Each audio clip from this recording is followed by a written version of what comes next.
Hai guys, perkenalkan kami dari tim Janji Mental. Saat ini kami akan menjelaskan mengenai budaya pengguna media e-commerce. Stay tune ya teman-teman. Anggota pertamanya ada Renato Harinugroho, kedua Dimas Marbun, ketiga Tobias Janjisko Panjaitan, keempat Alfajar Alvin Permana Tambunan, dan saya Samulki Christian Popan sebagai ketuanya.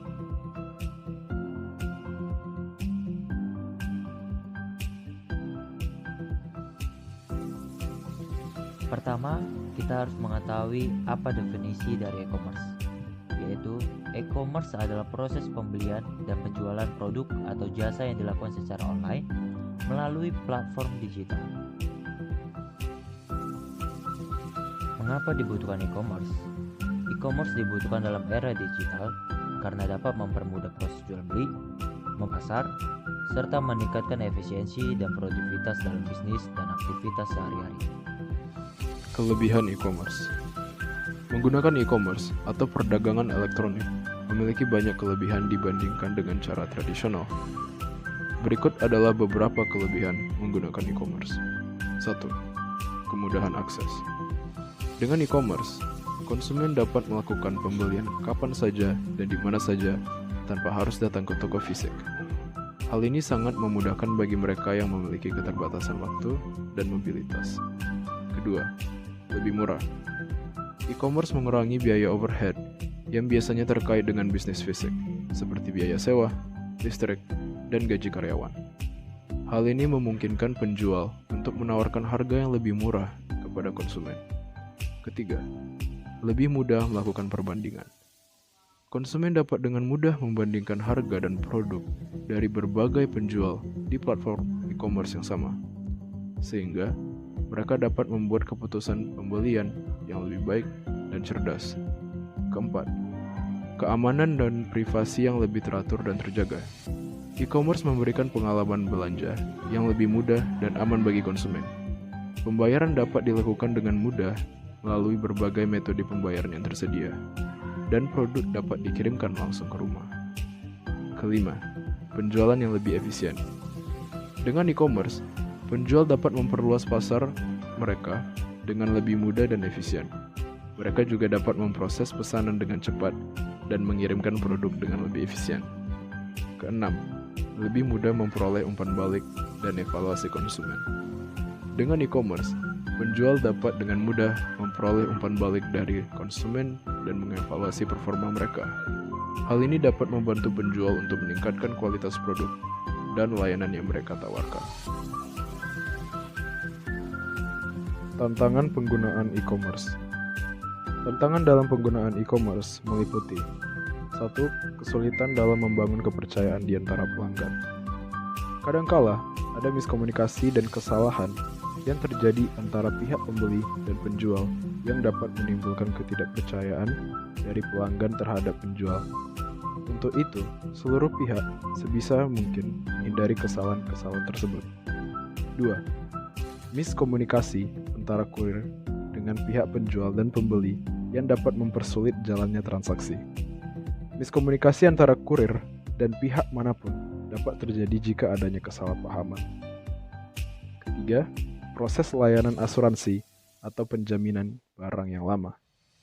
Jika terjadi kesalahan atau ketidakpuasan pelanggan terhadap produk yang dibeli, pelanggan dapat melakukan fitur-fitur atau pengembalian dana yang disediakan oleh e-commerce tertentu. Setiap e-commerce memiliki prosedur berbeda dalam melakukan hal ini. Terkadang, hasil dari proses tersebut tidak dapat dilakukan dengan durasi yang cepat. Keempat, resiko keamanan dan privasi dari kelalaian penggunaan e-commerce, serta resiko terjadinya tindakan penipuan.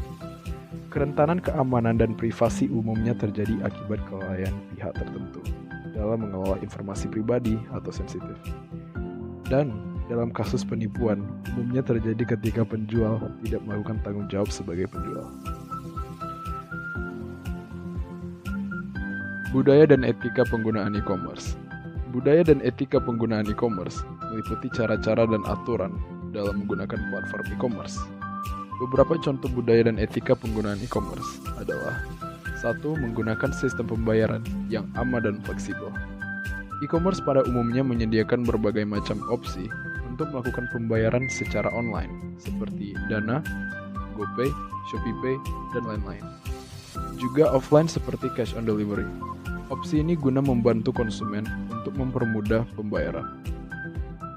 Kedua, bijak dalam memilih produk dan harga. Banyak opsi barang dengan ketentuan kondisi dan harga yang telah disediakan pihak penjual di e-commerce. Dengan ini, diharapkan pembeli dapat memilih dan membeli barang sesuai dengan kebutuhan atau kemauannya. Ketiga, memberikan deskripsi yang jujur dan jelas pada produk yang ingin dijual. Penjual diharapkan untuk memberi deskripsi yang jujur dan jelas untuk produk yang mereka jual, untuk tidak terjadi kesalahpahaman antar penjual dan pembeli, juga menghindari adanya penipuan. Keempat, memberikan layanan yang terbaik pada pihak penjual. Layanan yang baik dapat menunjang rasa kenyamanan dan seluruh proses transaksi itu sendiri bagi seluruh pihak. Kelima, melakukan komunikasi yang baik dan beretika antara pihak yang bersangkutan. Komunikasi dengan etika yang baik dari seluruh pihak sangat diperlukan untuk menghindari ketidaknyamanan dalam proses jual beli. Keenam, menghormati prosedur yang dibuat oleh setiap pihak penjual. Pihak penjual memiliki prosedur masing-masing, seperti jadwal ketersediaan layanan chat, layanan pre-order, dan lain-lain. Untuk itu, pembeli diharapkan untuk dapat berikut serta dalam prosedur tersebut dengan baik agar menghindari kejadian-kejadian yang tidak diinginkan dalam proses jual beli. Ketujuh, memberikan feedback atau ulasan yang jujur setelah melakukan transaksi.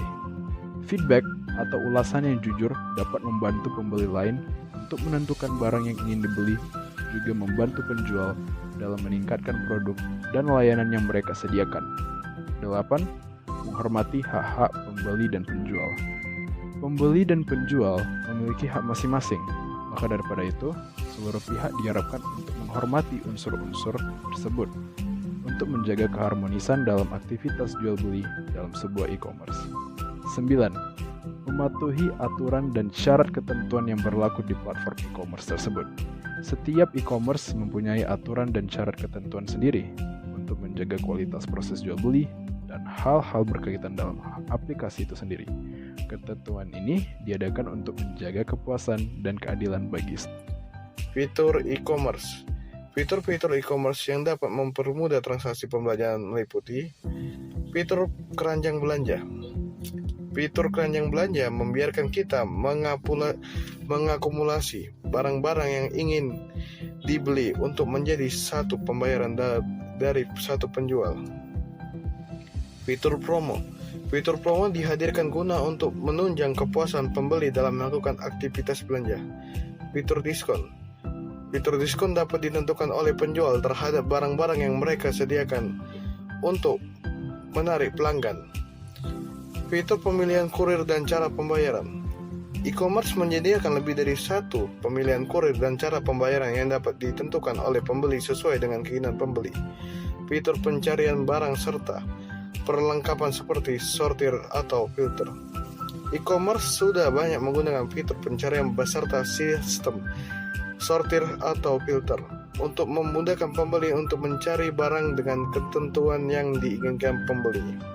Fitur chatting.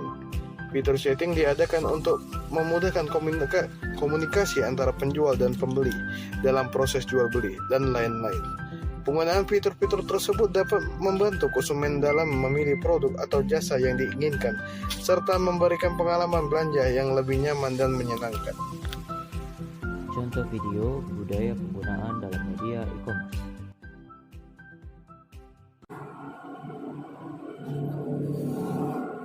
Duh, lapar banget lagi. Mana masak di rumah. Gimana ya? Bentar lagi bukaan juga memang. Dia mau buka pula jam segini.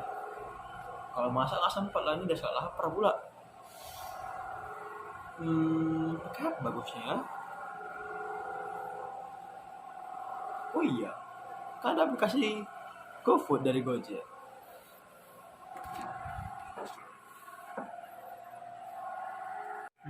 Gini.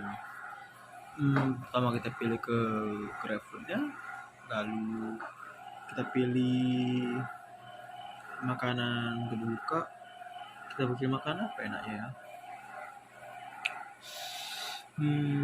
McD boleh deh. Baru disuruh pilih tambahan, suruh milih menu apa. Kita pilih panas satu special large karena emang mau itu, karena yang gede juga. Terus dikasih pilihan lagi mau beli apa, kita isi aja, nggak salah. Kita isi aja apa yang mau isi. Ini sama ini deh, boleh. Terus lanjut ke menu berikutnya, disuruh melakukan sistem pembayaran. Tunggu, ada promo nggak sih? Ya, ada yang promo yang bagus nih, mungkin 20.000 paket. Oke, setelah itu kita cari. Setelah itu kita ke menu lokasi kita buat lokasi terkini aja karena emang lagi di sini juga. Terus dan terakhir metode pembayarannya. Apa ya? Uang di bank tak ada. Saya lah cash, udah coba. Oke, selesai. Setelah itu kita pilih pesan, tinggal kita tunggu pesanan. Mudah bukan?